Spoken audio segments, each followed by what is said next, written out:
There were people that were saying that Michael Cole shut down Pat McAfee about Sting, even though they wished Sting well with his retirement.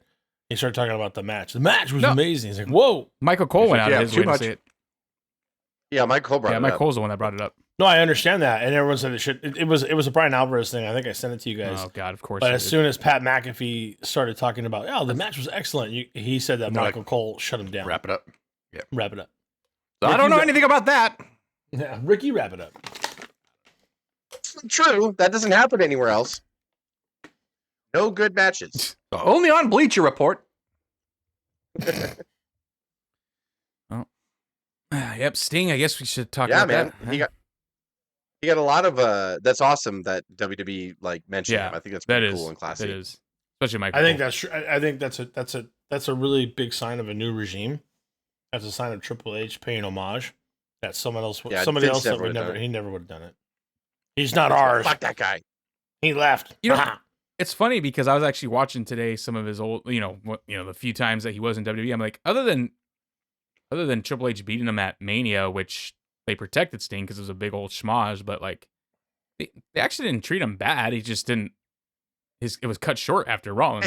He was in feature matches for sure. They treated him special. WrestleMania moments. They treated him special. Yeah. Like I was watching when he fought Big Show on Raw. Like that was an awesome moment just to see Sting on Monday Night Raw wrestling. That. So they actually didn't treat him bad as like a lot of people like to talk shit about. It was short. It was a short run. Like he got injured. Yeah, people are pissed about the Triple H thing. That's why. I mean, that's understandable. That's the big one. They're mad about the Triple H thing, and we've kind of made some speculation on Sting and WWE. That was Vince, and I think it's more and more possible the more we think about it. I guess this is how it works, but I think they pushed a Legends contract in front of Sting. He's like, "What? I'm not done." And you could tell he wasn't done. No, he wasn't. Obviously, wasn't even close. Right? So they're like, okay, we're gonna put you through 29 more matches in him. That son of a bitch. Yeah, and I take a buckle bomb. You ever heard of buckle bomb? Yeah. You like it? Yeah, out of everything he's done in AEW, you were out on your feet. It was Seth Rollins. Okay, Seth Rollins. Buckle Which he says over and over was his fault, not Rollins' fault. But that's another story to it. But I think at the end of the day, you throw that in front of him and you get that injury on it, and I think it was an out, and he's like, I'm not what you classify as a legend. Where we just want to come in every 4 to 6 months. So. I think they assumed more than they should have, and probably didn't ask him. I think they didn't value him, and I think he saw that, and he's like, "I'll go and build something better." I mean, a lot of people would say that he choked on the big moment or he choked on the big stage. I don't agree with that at all. I think it was never gonna fit. It was never gonna work because of what they assumed what he was. I felt like I think it was the opposite. It's Cuz is right. Cuz is like they put him in the spotlight. They gave him a Mania moment. It wasn't a main event, but whatever. Like it was fine. It was against Triple H. Yeah, a spot that CM Punk said, "Go fuck yourself." Yeah, exactly. Like but it's like but I think that's the thing. I think Sting always wanted. I mean, TNA always pushed him towards the top. He was a little younger then too. I mean, he was still older for wrestler. But I think AEW pushed him perfect. He said at the media scrum, or maybe it was another shoot interview, that when Tony Khan called him, he said, I want to use you right. I don't want to use you the way they use you. I want to end you right. Like I want you to tell me what you want to do. And then when Sting's like, all right, so they talked about money, and when he got there, that's when he kind of gravitated toward Allen.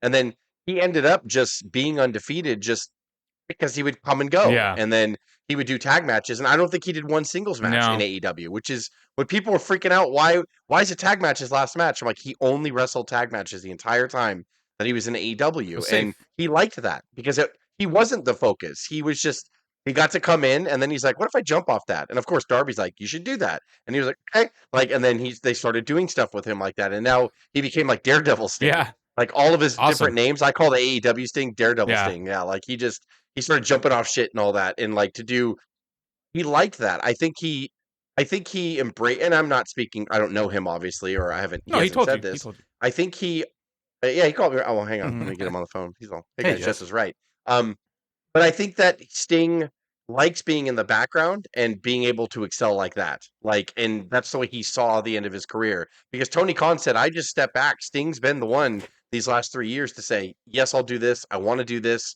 how about if Darby and I take on this person, or I'll be in that 6-man or whatever, like, and just like the very last night, it was all Sting except for one thing I found out that they overrode Sting on, and that was who was winning. That Sting was like, I'm going to lose. And I guess Darby Allin, the Young Bucks, and Tony Khan cornered him in the locker room like weeks ago and said, you're not losing, you're winning. And Sting's like, nope. And they're like, yep.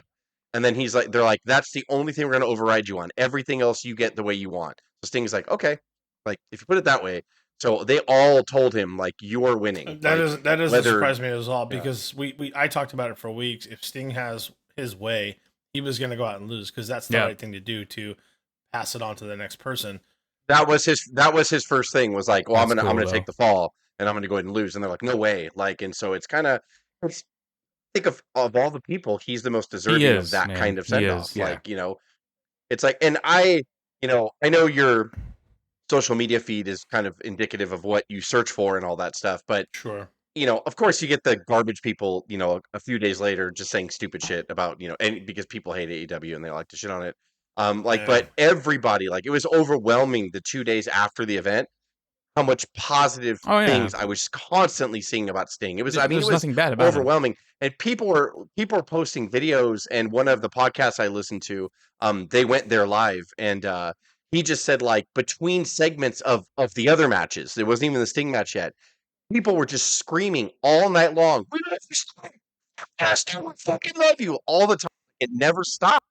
Between every match, people, and we went to the bathroom, everybody's talking about a Sting match. You could hear, when you're out in the fucking busy concession area, everyone was constantly talking about him. Like, oh yeah, what about you could see all the WCW Sting shirts. Like 1 out of every 4 people are like wearing a Sting shirt at that stadium on the car. The guy said that there was Sting merchandise everywhere. He's like, people were crying when the pay-per-view went on the air, because they showed that 4-minute video they put on social media where, like, the Big Show say goodbye and all that. He said people were like choking back tears. Like, his friend that he went with is like, I had to clench my jaw for like 5 minutes. Like, he's like, I couldn't, like, it was crazy. And he said the whole night, like, everybody was chanting Sting's name between matches, saying they just screaming out, we love you, Sting. He was even there. Like, and it was just crazy. It was everyone, and everything I saw online was just like, it's kind of amazing that this, I don't want to say anti-WWE, because he wasn't against WWE, but when I say anti-WWE, he flourished everywhere else. He chose to go to TNA for 10, 11 years. Yeah. He chose to, like, leave WWE after his Hall of Fame, said he was retiring there, and he's like, nope, gonna go, and then just left and came back. And I think, like, I think Craig said it, I didn't realize how valuable he was to us. Like, we all had our separate favorites. Like, mine was Hogan growing up, and Joe's was Flair and all that. But I mean, like, Sting always was in all of our, like, top 3 or 5. Like, we loved Sting. We all loved Sting. And I don't remember when, like, we started talking about it on the podcast. Maybe it was shortly after he debuted for AEW. I think on one of might have been an Unscripted or another episode, I was like, I fucking love Sting. And I was like, I fucking love Sting. Like, and then we all realized, like, Sting's the best. Like, he's always been the best. And, like, we go back and watch retro stuff of him, and we're like, Sting was the best. Like, he was the best on the card, or he was this, or he was that. And I mean, we could talk about the whole card however you guys want to do it. But I don't have a single problem with the way he went out. I lost it. I cried when they did the theater vignette. I was like, God damn it. Like, they got me on that one. I was holding it together all night. And when he sat in the empty theater and started watching his career, I was like, oh, God. Yeah. Like, it got me. And then, like, when did they show that on the show? Right before his entrance. Sorry. Before his entrance, yeah. Like, he sat down and, like, looked at the thing and watched that, and I was like, fuck, like, the still photos. And then, because I'm 47, so you get more nostalgic when you're older. And, like, the still photos of him with Vader and Rude, when him and Rude were out in the parking lot. I've never seen that photo before. And, like, just all this great, amazing stuff. Like, and they couldn't get the WWE footage, but they did so good getting New Japan footage and all that stuff. Yeah, they went with, like, photo stills instead of videos. Like, get around that, which is good. Like, yeah, him and Gene Okerlund, I forgot that Gene Okerlund was there for so long with Sting in WCW. It was just amazing to see all of it. And then seeing Sting almost cry, like in the vignette where he was like, it's showtime for the last time. Yeah, that like, got and me. he was holding it back, and I was like, God damn it, man. For the like, last time. I was like already gone. And then his sons had to fucking come out and make it worse for me. And I was like, Jesus Christ, man. Like, it was absolutely perfect. You can say what you want about AEW, and God, there's a lot to talk about with them, things that they could do better. But I don't know how he did it. Maybe it's because he did leave it up to Sting. Maybe that's why it was so good. But he booked Sting perfect for 3 years. Like there was no mess ups. There was no man. That was an abusive Sting. I don't think I've ever said that. Like up until this whole last event was like absolutely beautiful. Like it was just amazing. Like and they had a lot of cool people they couldn't even show on camera. I guess like I don't know if Luger has a Legends contract, he but does. he's doing something with WWE. Yeah. But WWE let him go. That's why Nash is a fucking liar. Yeah. Like just said, don't be on camera, don't be a part of the match. That's all he said. Luger called them and said, "Can I go be with like my best friend?" And they were like, "Yes, you just can't be on camera." And he's like, "Okay." So DDP, Luger, and somebody else were all ushered in on the other side of the arena, away from the cameras, and they got to see it live. So Luger was there. Like there were a lot of people were there. DDP, I think. Yeah, DDP. And Koloff was in the front row. That was awesome. Magnum TA was in the front row. Nash made the choice not to go. Wow. Nash made the choice not to go because but he blamed it like, oh, I would look bad or something. I don't want them to put a graphic up saying he said Nash I'm one of Triple H's boys, so I just don't want to do that. Like that's pretty much what he said on this podcast.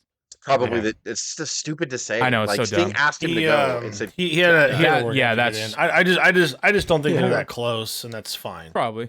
Right, sure. Yeah. That's a good point, Dave. That's a good point. And just like the whole card was I don't know if you got a chance to see it. I know Cuz watched it. Yeah, Greg watched it. The whole card was the question I have about the match though is I saw great things from it, and obviously the thing I saw over and over and over was the Darby spot on the glass, and Cuz pointed out that fans were mentioning that they got cut by that glass. I guess my question to you guys is, you guys all saw it live, and I kind of asked it, and then you guys left it maybe for here. Was the spot even needed? I imagine it was incredibly awkward just even setting it up. It really wasn't. Oh, no, it wasn't needed at all. It was not. The reason I don't critique it for the glass. I mean, you should think that shit through, right? Like even when Sting got thrown in the glass where he did the backflip into the corner one, it shattered out. It shattered on Flair's ankle. Cut Flair's ankle and his head and his face. Yeah. There was a guy who was taping it in the front row and he showed his hand and it fucking cut his hand. And I was like, okay, listen. Yeah. What are we doing? Yeah, this isn't an indie show, but you got to plan that shit out better with glass because glass is unpredictable. And everybody kept saying CM Punk was right because that was the whole reason why he got in a fight with Jungle Jack Perry. No, this is why I 10 examples out there for you. Not because glass was used, not because he jumped off the ladder and there was no way for him to be safe with it.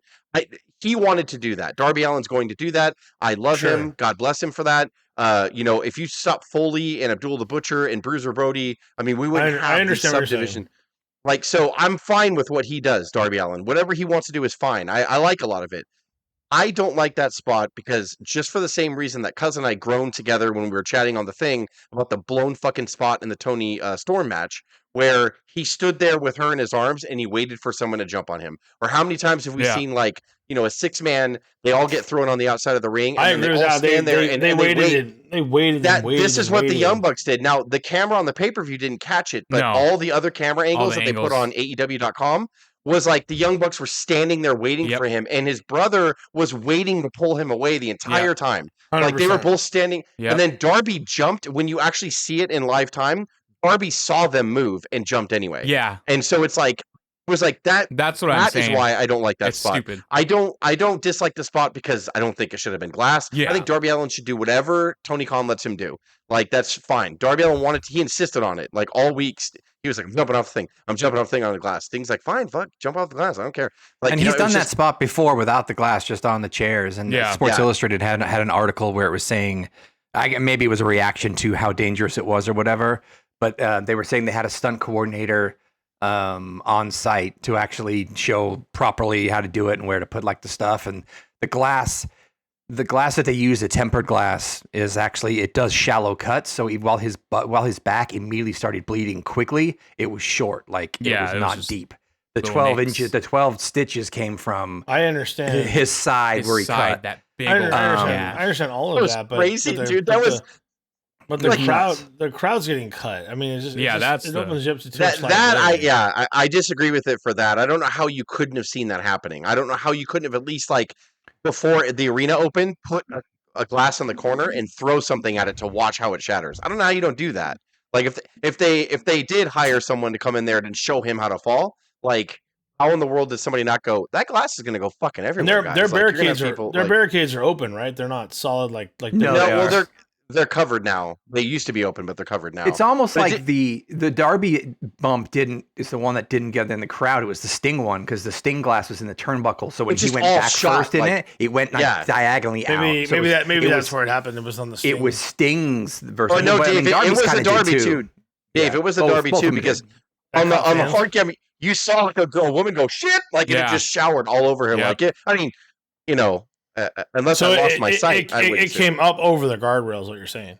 Yeah. Oh yeah, it was like it waved up. Yeah. The image that Cuz shared, that was the real image, right? About the danger. Like if you're going to sit here, like Shamu, you will get wet the first 3 woes. They show that on the big screen. That was legitimate. Which that was like a warning in the crowd. It was like well, dodge wrestlers and dodge chairs. I'm like, how do you dodge fucking charge of glass? Flying glass. It's like dodging a bullet. How are you supposed to learn how to avoid shards of glass? And like again, I get if I'm in the front row and they spill in, that's one thing, and a chair's gonna come in my way or they're gonna use it. Okay, I understand.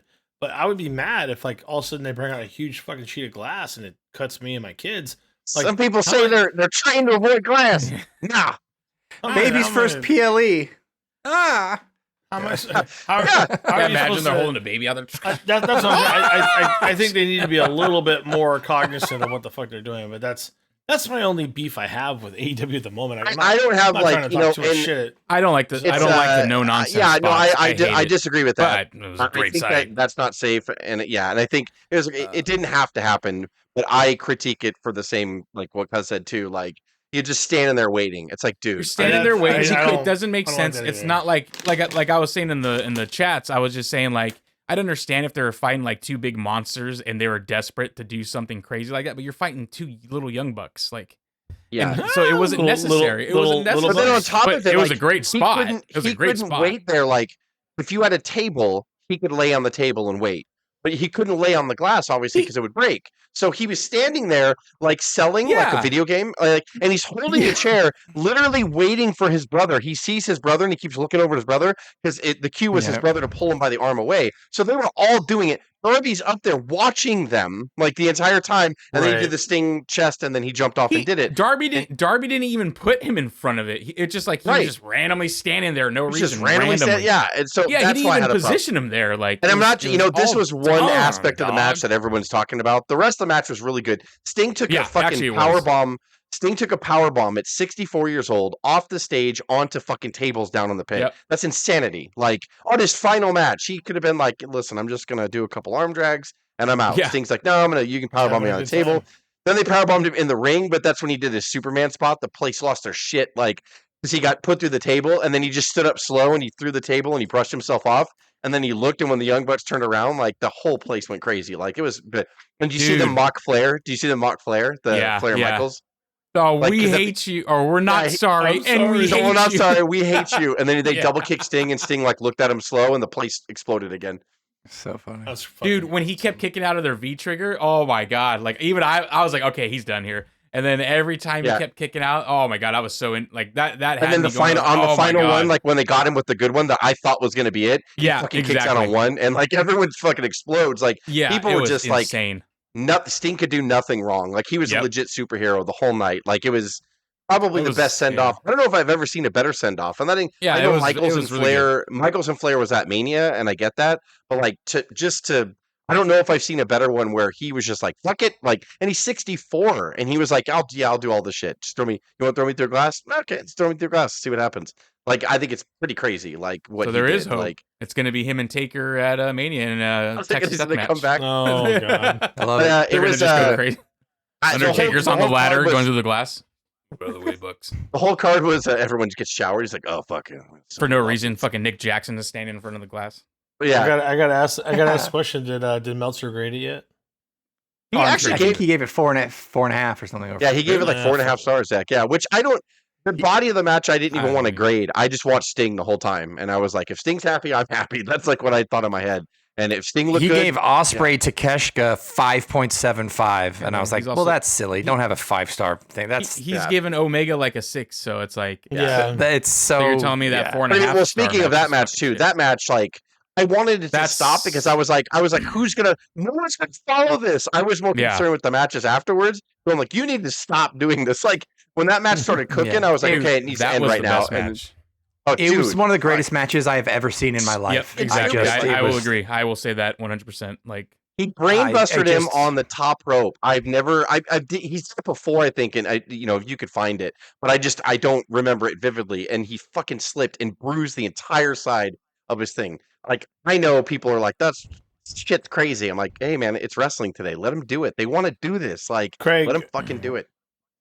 Craig, did you say that was one of the best matches ever? They never touched before this happened as well? Yeah, Ospreay said in the media scrum they'd been in tag matches together, but they'd never touched each other. That's insane. Which is absolute insane. Yeah, because that's hard hitting as fast as Ospreay is, and they both are, and the way they telegraphed each other, it's just kind of. Have you seen highlights of it, Dave? Unreal. Yeah. Oh yeah. 100%. It's amazing. They never touched, and I was watching like how can you never touch and have this kind of fluidity in a match? Like you said, they were dancing, Jess, and it felt like a night off for both guys. I don't know. They're both great. Ospreay's awesome. I love the back elbow and shit. Like, he's so good with that stuff. I guess Conrad on his podcast, Flair's an old fuddy-duddy, and he said Flair called him. Obviously Flair was there in the building, and so Flair called him or whatever, and he was like, "Hey," like that. And he's like, "Did you watch?" He's like, "You fucking know I'm watching." And he goes, "Do you watch Ospreay?" And he goes, "Yeah, I've been telling you about Ospreay for like 4 fucking years now." And he was just like, I've never seen anything like that, Conrad. I've never fucking seen anything like that. That was fucking incredible. This is Ric Flair calling Conrad. He's like, I was trying to tell you that he's awesome. He's like, Conrad, I have never fucking seen anything like that. All right, I gotta go. And I was like dying. I was like, that's so fucking hilarious. I was like, I've never seen anything like this in my life. Yeah, I'm gonna watch him. Yeah, I'm gonna watch the room service girl. Oh god, that's funny for Flair of all people. No.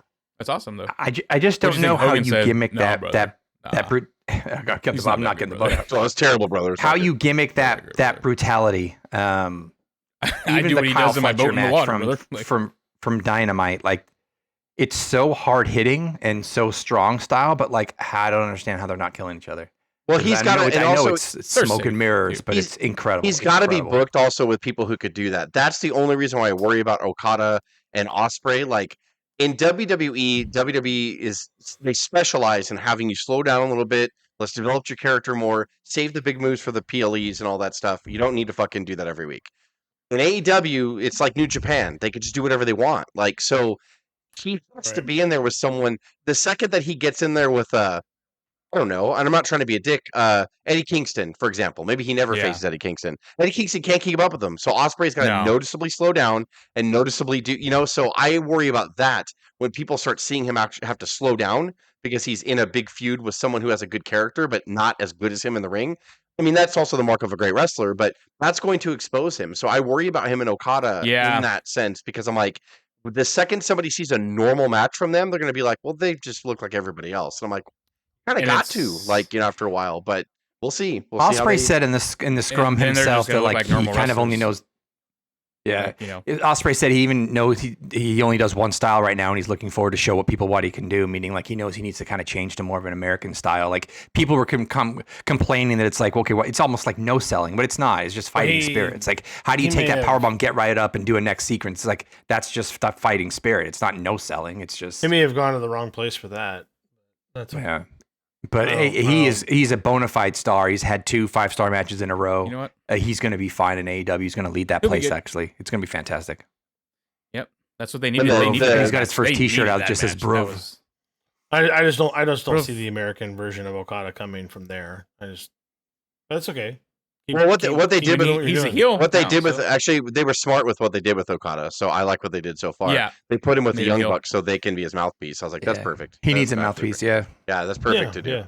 And he's heel, so that's really good too. Heel. Yep. A little different. The tag, like, it's funny. I was texting Cuz. I was like, oh, this tag match is a little slow. And then after, was it Cash that got cut? I was like, oh shit! Like, they just went the fuck really off. Like, it went off. Like, that tag match was good too. Jesus, like at the end, and then FDR and Moxley and Moxley and Claudio and whatever. That was awesome. Like, that was really. Yeah. It was like a little slow at first. I just hit send to Cuz. That was slow, isn't it? And then when what's his face got cut, and then Cuz is like, "Oh, here we go," like that, and I was like, never mind about anything I said like before that. Like, just fucking shit went off. Like, afterwards, they were excellent. Like, there was a lot of good matches. Orange Cassidy and Strong was great. Yeah. Dax spit blood in Moxie's face. That was disgusting. Did when Because Moxie like bit him or kissed him on the forehead and bit open his like wound. He kept biting him. Yeah, he kept Dax biting like Triple H with blood on his face. Disgusting. And but by the way, I have hepatitis. By the way, exactly. But you want like workhorses and FTR have done the last couple of weeks or last couple of months in AEW has been fantastic. I don't know because you were saying like their contract. I forgot that I don't know which one it was, but he has a court date because he road raged and then pulled his gun on somebody. Yeah. That had oh his yeah. So I think that's why. Remember our thumbnail? Remember he was pointing his gun at me. Remember? Yeah. So I think that's why they're going to be off TV for a little while he does this and whatever happens, and if he gets whatever he has to serve time. Well, there's some other turmoil too with a gentleman AEW that actually got suspended because after he hurt. Oh Hardy, yeah, right? And he Sammy this finishing maneuver. Sammy Guerrero. Yeah, he's out. He's suspended for a bit. Due to his actions against Jeff Hardy. Here. I guess he hurt him, and everyone appears that he knows he hurt him, and then he did his finisher and pinned him anyway. Yeah, right? stupid. No, like someone was saying, like they put the match in concussion protocol, which is just to go home, and after concussion protocol, you're not allowed to do any moves that attack the head, and he did that. That his finisher wasn't supposed to be on the head, but he slipped and hit him on the head, and that's why Matt Hardy was pissed. So it was just the wrong move at the wrong time while they were in concussion protocol. He did the wrong move. So then he fucking slipped. You know what my solution is? Is to not have Hardys on TV anymore. Yeah. Jeff, it should be done, right? Like they should both be done. Like, what are we doing? What is happening? Just have Jeff end it by having a match with Darby Allin. Yes and no, Dave. Like, again, I'm not trying to jump on the bandwagon of the Federation. You're scaring me. But at the same time, they specialize in older guys and how to use them. And you don't think that there's different things put in place for Orton? You don't think Orton gets out there and goes, nope, we're doing this pace, we're doing that? Because I'm fucking old. Like he looks great.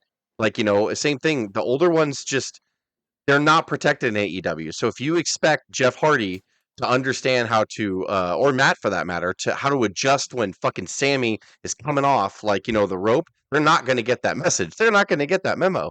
So, like, that's the thing is, like, these old guys shouldn't be in there at all, like, in AEW. Like, they should not be doing... Yeah, it's Tony Khan just shouldn't have hired him. He should have let him go. They can't keep up.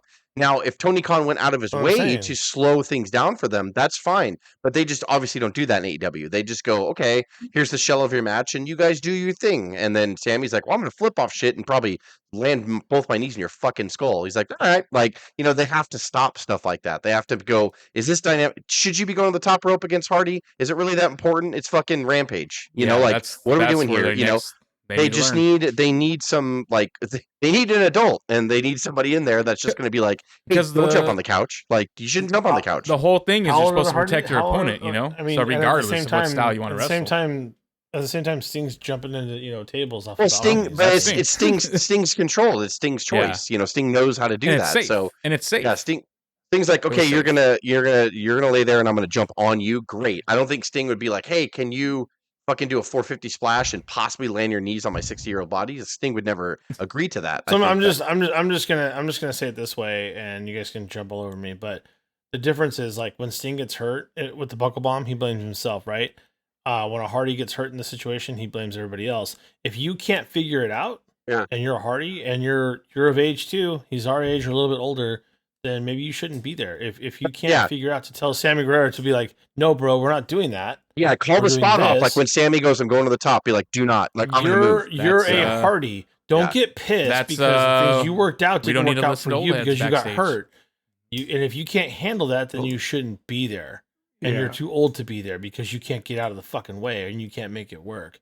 Like, it's just, and if you have concussion protocol, like, make it real. Like, I don't know exactly what was said, but like, to your point, that move shouldn't have gone to the head. And if someone can't shift and move, and if there's a mistake, you don't be a bitch in there and start trying to fight them in the middle of the ring on television. Like, they're just as at fault as Sammy is. Yeah. And they should also be suspended for that kind of action. And I also think too, what somebody said online, they made a good point. They're like, AEW is so like, here's the shell, you guys fill in the middle, that they think that Matt Hardy was just trying to get over. Like, he was just trying to start something to see if there's a spark there. And if it goes viral, then we got a feud with Sammy. And it just didn't end up like that. Actually, people got hot-headed. the tempers, overflowed, and so it's like that's the danger of AEW. If you don't have the right people, I mean, I'm not saying that it shouldn't be changed. I always laugh because if ECW was around today, they would be criticized worse than AEW's ever been. We've reviewed some ECW pay-per-views, and I'm like, what the fuck were they doing? Like they were trying to murder each other. It looked legitly like one of us probably will die tonight, right? Oh yeah, go for it. Like it was crazy, like to watch some ECW stuff. So AEW's nothing compared to what ECW, but everybody romanticizes ECW because WWF bought it, and Paul Heyman's on TV now, and he's a great talker and a salesman. Wow, it's like Hall of Famer. AEW is not. I don't want to say it's the same as ECW because it's not. Because ECW had a guttural like following that people were so passionate, but they don't have. Tony Khan's not even close to being the mastermind as Paul E was. But I mean, like it's the same thing. It's what Paul E didn't want ECW to become, because when they got the Spike deal, Pritchard says it all the time. He didn't want to conform. He just kept telling Spike, no, this is who we are. And Spike's like, no. This is who you're going to be for us. And like Paul's like, TV. No. And like they were going to get kicked off whether WWE moved Raw from USA to Spike, regardless. Like, ECW was done. And so AEW is like it's like a hybrid of like WCW Cruiserweight and what ECW was.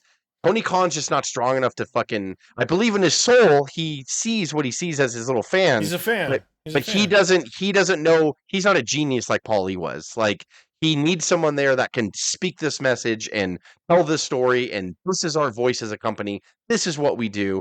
To Dave and Cuz's point, don't have glass. Think that glass is going to shower the front row. Don't let that happen. Like he just needs. And I think he's getting there. He hired someone to write the women's. Already the women's division's better. He's hiding all the weak people, like which is great. Tony Storm's on fire. Yeah. Yeah. So they're starting to figure something out. He's hiring the right people. He hired another person to do their live shows and to pick the smarter venues for them and what market they can draw and what market maybe they should put. Just rent a 5,000 seat venue versus a 20, and so like that should all be getting better this year. And so I hope he needs to make those like choices because the shiny is off the new object. You got to fix it. He has way more talent though than WCW 2000 ever had. Like he has he has Ospreay and Okada. Come on, come on, dude. So he has the tools. It's right there. They just have to make it click, and they have to figure out their voices. See if it works out. Hopefully they do have someone there that's gonna. Hopefully they have someone there. When you watch a pay-per-view like Revolution, I'm all in on them. Pun intended. I'm like, dude, you got to make this work. You gotta they have to. When you see something like Revolution, I'm like, you can do it. Like this is excellent. Like this is great. But then you got weekly television, right? You got to make all that make sense week after week, and they're week, and just got to figure it out. But it's there. It's right there. Like I mean. They got so much talent. It's stupid. It's so dumb how much talent they have. So much talent. So much talent. So yeah, I overall I loved the pay-per-view. I thought the pay-per-view was great. It was. Yeah. The Bryan and Kingston match was kind of. I don't know. I could tell that Daniel Bryan was trying to force him. Daniel Bryan was pushing him. That's why. Yeah. Like as I remember the little strike thing when they would open palm strike. My God, dude. You saw Eddie just like kind of whimper out, and Bryan's like, "Fuck you, man!" Like Bryan slapped the shit out of him on one, and like you saw Eddie go, "What?" Like, and Bryan's like, "Let's fucking go, man!" So you saw Bryan push him in there. Like, come on, dude. Yeah. Like, you're in here with me. I can't take Eddie's strikes serious, man. His strikes, even like on Dynamite when he attacked the Young Bucks, they're not very good, dude. Like I could do it better. His he reminds me of Piper, he reminds me of Piper, where it's like Piper was never a great physical specimen as far as like the way he worked in there, but Piper's like character you believed in. Eddie cuts great promos, like he's so raw and emotional all the time, and I like that about him, and I like his that character they're pushing the best. And if he's gonna work, he's got to get in there with people like Claudio. He's got to get in there with Claudio and Daniel Bryan, and he's got to make shit work. And I like what they're doing with them because it's totally right. Some of the strikes. All I wanted to do was get your respect, Daniel Bryan. All I wanted to do was get your respect. Can we transition? Did you see that like that post thing when they're in the some respect, Daniel? I the interview. So dumb. but he's so good at the same time. But he looks real. He looks like someone. Move the camera back. I need to say something right now. Shut the fuck up. I need to say something. That you probably. He does. You make me fucking cry, man. Partner. It's like someone that you know in real life that doesn't know how to like.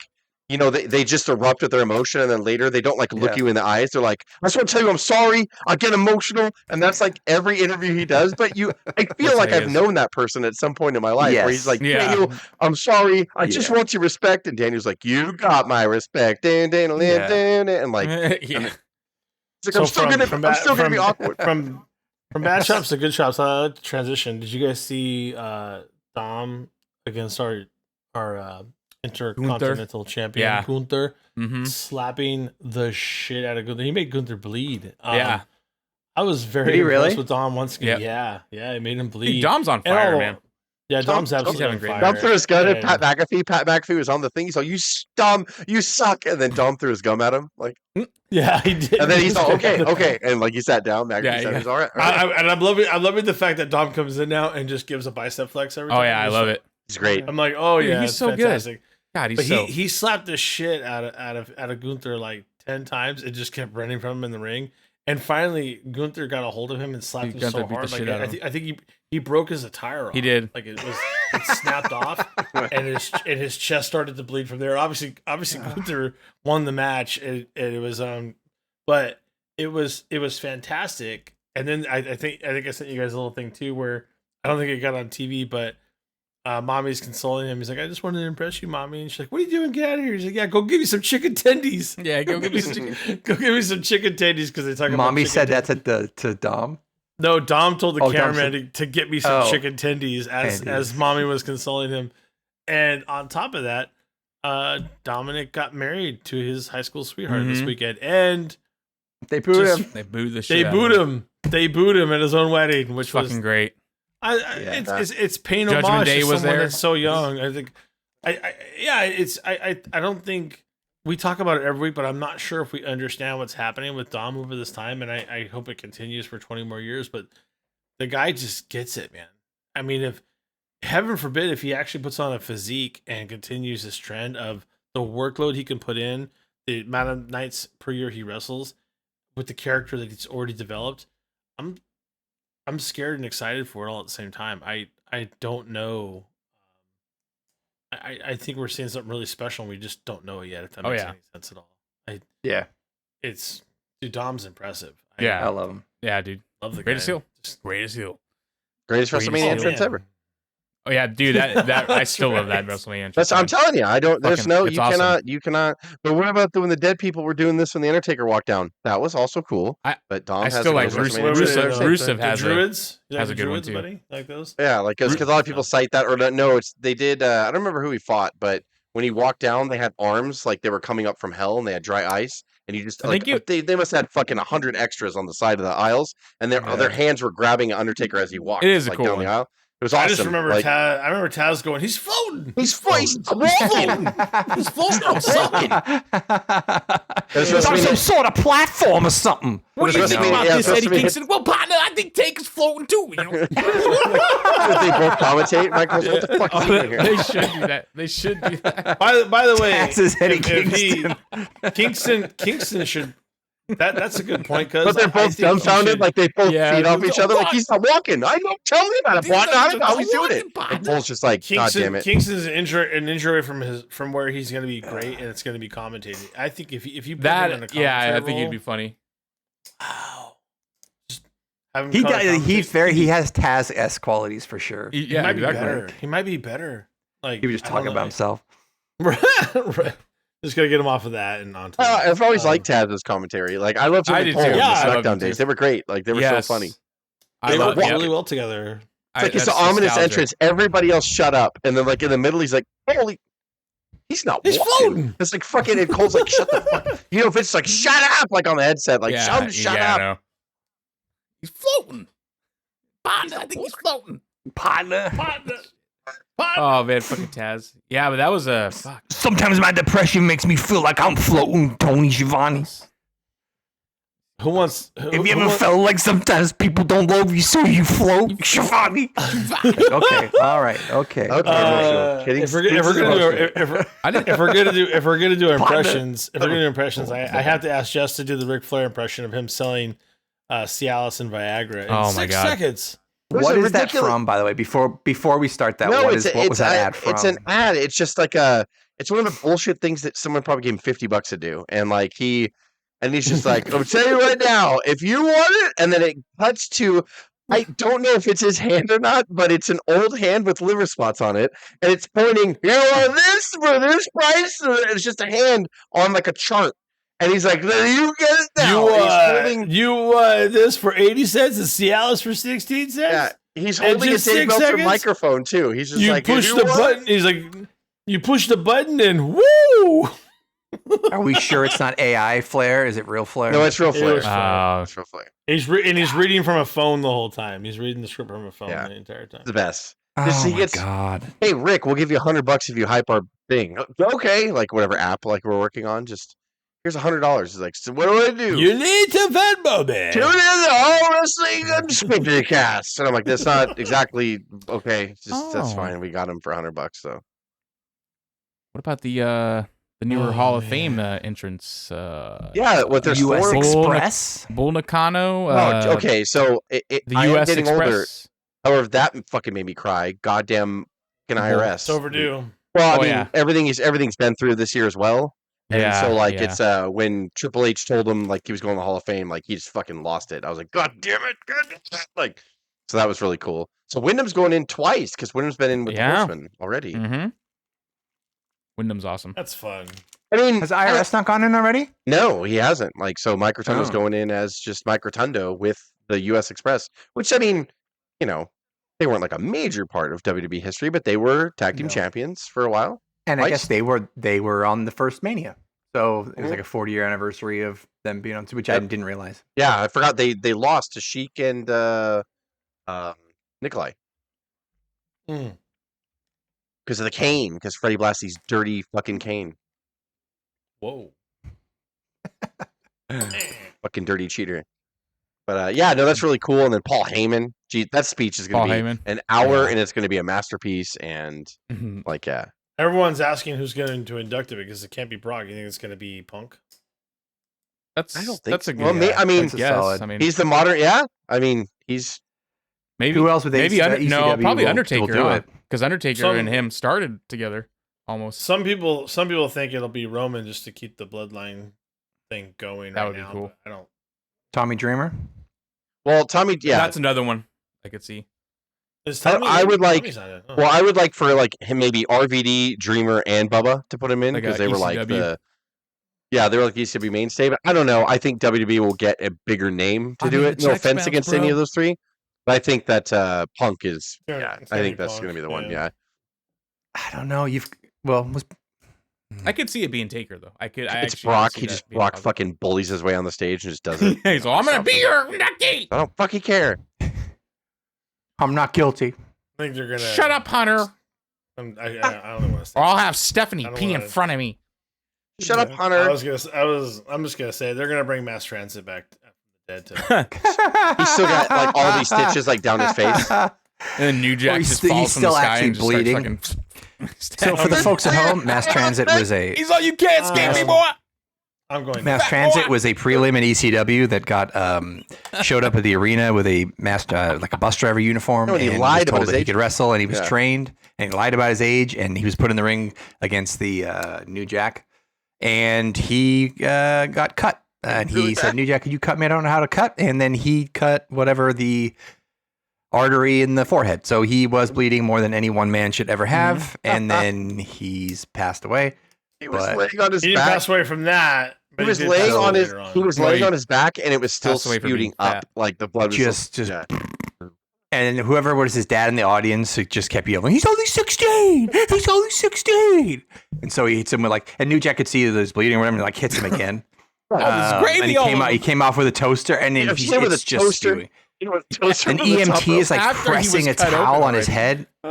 It was awful. Was that New Jack or Mustafa that jumped off with a fucking toaster? Like, it's crazy. I think it was Mustafa did the toaster. You can't tell me we're bitching about shards of glass hitting people, which is bad enough in 2024. AEW does that shit. People be like, shut it down. That happened to the wrestler, though. That happened to the wrestler, not the fans.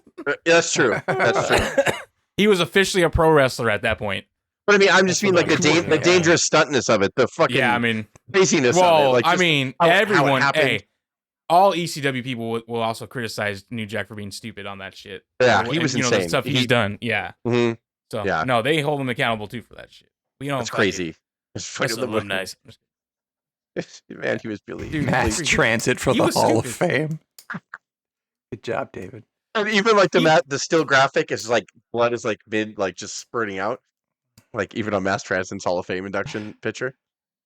So it's U.S. Express. It's Bull Nakano. Fucking how awesome is that? Mm-hmm. Anybody want a good match? Go watch Lunger Blaze and Bull Nakano SummerSlam '94. Yep. You will not be. A Lunger should bring her in, right? Oh, I don't see why not. She's in the Hall of Fame in WWE. I don't see why not. I think that'd be awesome. That'd be a good induction. I mean, for their match. If it hadn't been for goddamn Brett and Owen being so good, that would have been match of the night on SummerSlam '94 in Nakano and Alundra. They were great. Like back when women's wrestling wasn't expected to do anything. Like they stole the show, except for again these fucking two Canadian brothers had to get up there and upstage everybody. Sons of bitches!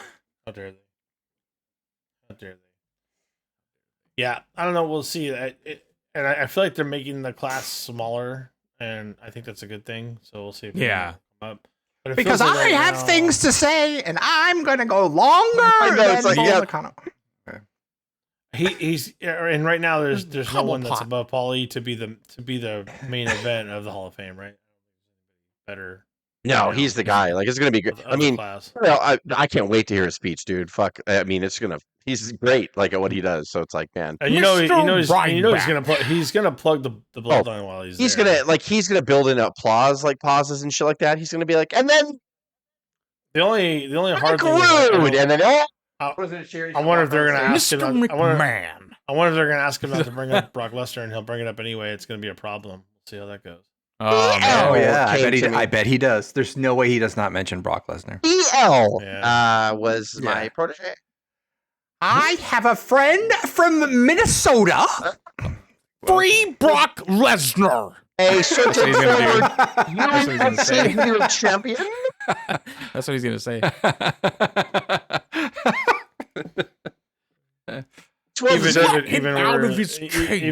Even worse, we sent pictures of who was going to win the Warrior Award, and I looked at that. I'm like, well, it is kind of the Warrior Award because she got Vince out of there. That's terrible. Yeah. What happened? Craig's not going to touch that one.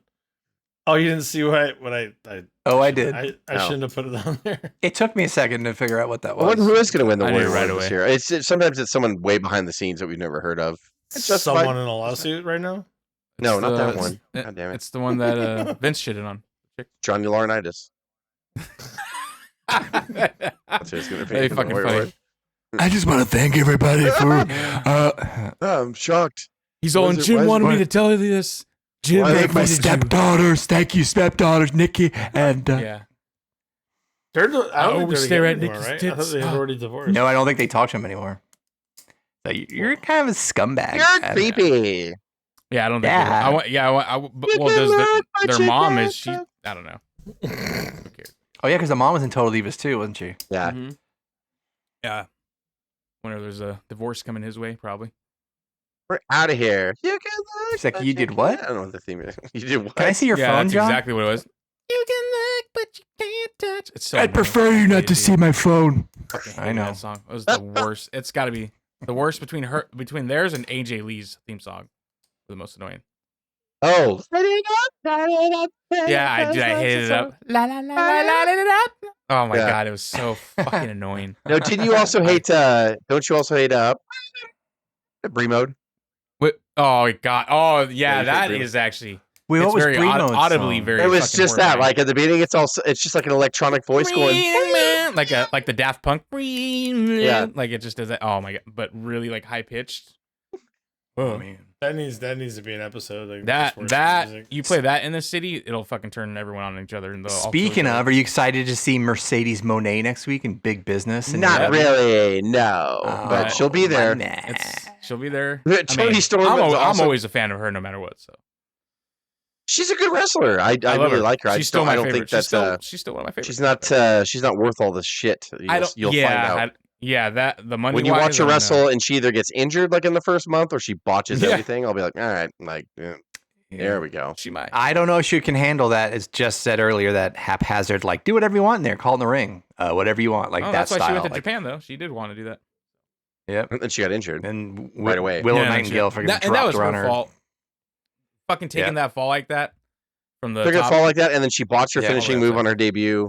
That too. Yeah. Monet. Yeah. However, she is very talented. I still hate that. She really is. Like, I really think she's a good wrestler. I just don't think like her aura is as big as she thinks it is.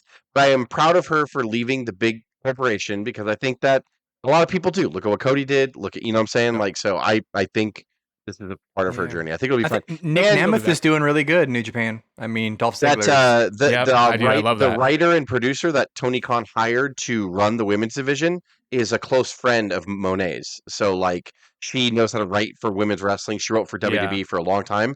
And I guess Bischoff, of all people, who shits on Tony Khan when that announcement came out, he was like, bravo. He's like, finally something. That was a good move. I'm going to say, this is a great move. She is incredibly talented, and she's going to help your division if you let her. So I'm really glad that, like, they're trying to. And Toni Storm, of course, her media scrums are great as well. And she fucked around with Tony Khan again, and then she got up again. She's like, all right, okay, Anthony, do you want to let the cat out of the bag? We're just going to let the cat out of the bag, okay?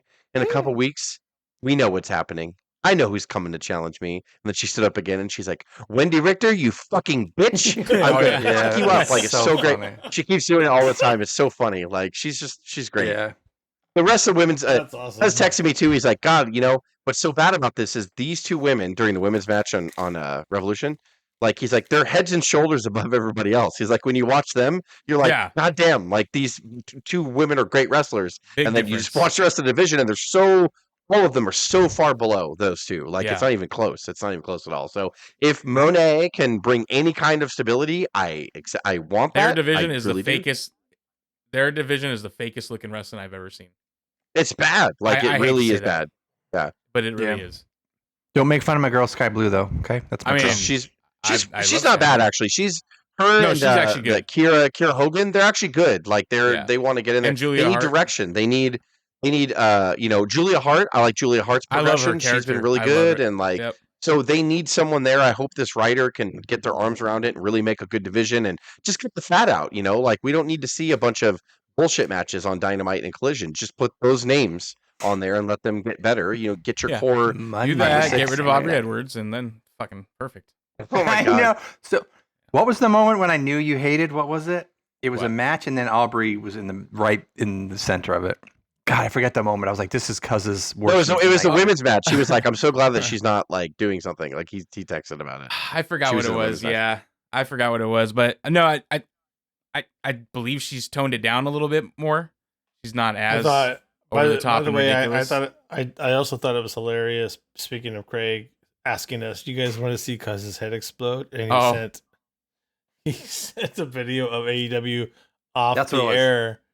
And Tony Khan gave Sean Spears gave a stunner, and then the referee went apeshit over it. The referee you hate more than anything in the world. I was like, it was Aubrey reacting to Tony Khan giving a stunner to someone. To Spears. It was Sean Spears. Yeah. Yes, and I was like that. And that's exactly what it was. And after that started circulating, the meme was going around that said this was the exact moment Sean Spears knew he was out of there and going to WWE. Like he was like, I'm done. Like it was off the air. Come on.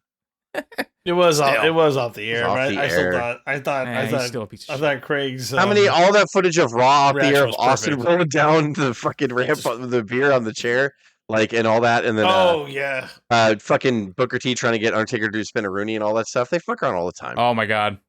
Or goddamn Triple H where he took like 5 minutes to bump. Do you remember that? Like, I think it was a tag match. It was Michaels and Orton and Triple H and somebody else, and then Orton jumped off the top rope and like Triple H stood there and staggered like when you before the finish him when your opponent's like swaying, and he did that for like 5 minutes straight. Like Nah, I think it's just taking a stunner from Tony Khan in general. Yeah, I mean, I'm not saying it was great. I'm just saying it's off the air. It's fine. Everything's it wasn't. I've seen better stunners. I'll say that much. Yeah, better ones. It better be. I hope so. Golly. But back to the Sting thing. So it's so funny watching both their sons. You know, it's like, you know, I know we've all kind of fucked around with our little backyard wrestling or whatever. But when you get in there, it's not easy, right? So first of all, he has two sons. The first one is like tall and slim. The first one's tall and slim. The one that was dressed up as a 90s Sting, he's a thick motherfucker, dude. Like, he's a big dude. Yeah. And he did the Stinger splash and almost fell short. And you saw his face like, oh, shit, this is hard. Yeah. And the other one on the first one, he over-rotated. But then you saw the Wolfpack one, the son that was dressed up as a Wolfpack Sting.